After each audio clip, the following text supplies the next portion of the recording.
పాఠశాలలకు వెళ్లే పిల్లల తల్లిదండ్రులకు మా ప్రత్యేక అభ్యర్థన. ప్రభుత్వ పాఠశాల రామవరం. ముఖ్యంగా మొబైల్ ఫోన్లు అనేవి ఇవ్వకండి. ఎందుకో ప్రతి ఒక్కరికి తెలుసు. వాళ్ళంటే ఏంటో వాళ్ళకి తెలిసేలా చేయండి. వాళ్ళే చదువుకోవడం అలాగే నేర్చుకోవడం అలవాటు చేయండి. వారికి క్రమశిక్షణ మరియు మంచి జీవన విధానాన్ని బోధించండి.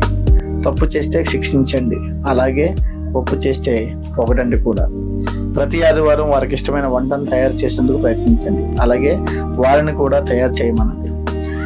రాత్రి 8 తర్వాత ఖచ్చితంగా టీవీని స్విచ్ ఆఫ్ చేయండి, ఎందుకంటే మీ బిడ్డ కంటే మీకు ఏది ముఖ్యం కాదు. ఉదయం 5:30 గంటలకు మేలుకోవడం వారికి అలవాటు చేయండి, అలాగే ధ్యానం చేయించండి. 10వ తరగతి లోపు వాళ్ళు నేర్చుకునే ప్రతి విద్య కూడా వాళ్ళ జీవితాంతం కొనసాగుతుంది. అలాగే చెట్లు నాటడానికి, అలాగే చెట్లను పెంచడానికి పిల్లలకి అలవాటు చేయండి. రోజు అతని చదువును పరిశీలించి వెనకబడిన సబ్జెక్టుల్లో కొద్దిగా మీరు సహాయం చేయండి.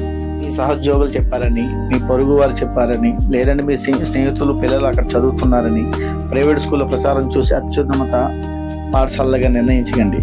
ఎందుకంటే మీ బడ్జెట్కు సరిపోయే అనువైన పాఠశాలను మాత్రం ఎంచుకోండి. అలాగే ఒకటి మాత్రం గుర్తుపెట్టుకోండి, వెల్ క్వాలిఫైడ్ టీచర్స్ గవర్నమెంట్ స్కూల్లోనే ఉన్నారు.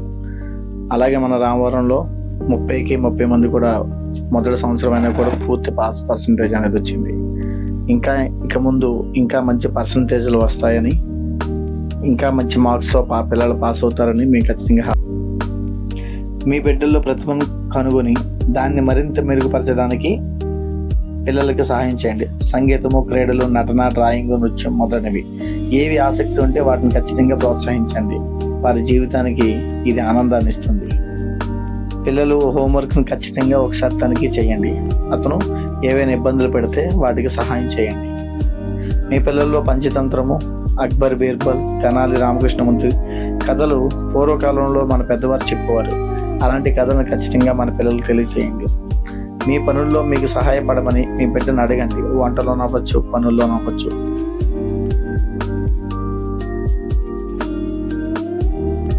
పని చెప్పడం వల్ల ఇంటి బాధ్యత మనది అనే బాధ్యత కూడా తనకు వస్తుంది. శిశువు జన్మతః ఒక శాస్త్రవేత్త. వారు మనం జవాబు ఇవ్వలేని అనేక ప్రశ్నలకు ఖచ్చితంగా సమాధానం తెలియచేయండి. వారి మీద కోపాన్ని ఎట్టి పరిస్థితుల్లో చూపించవద్దు. దయచేసి ప్రశ్నించారు అంటే తెలుసుకోవడానికి ఆసక్తి పెంచుతున్నారు అని అర్థం. వాటిని అలాగే పెంచాలి. దగ్గరగా ఉన్న ప్రభుత్వ పాఠశాలలో ఖచ్చితంగా జాయిన్ చేయించండి. దీని ద్వారా మీ యొక్క అభ్యున్నతికి దారి చూపుతుంది. Thank you.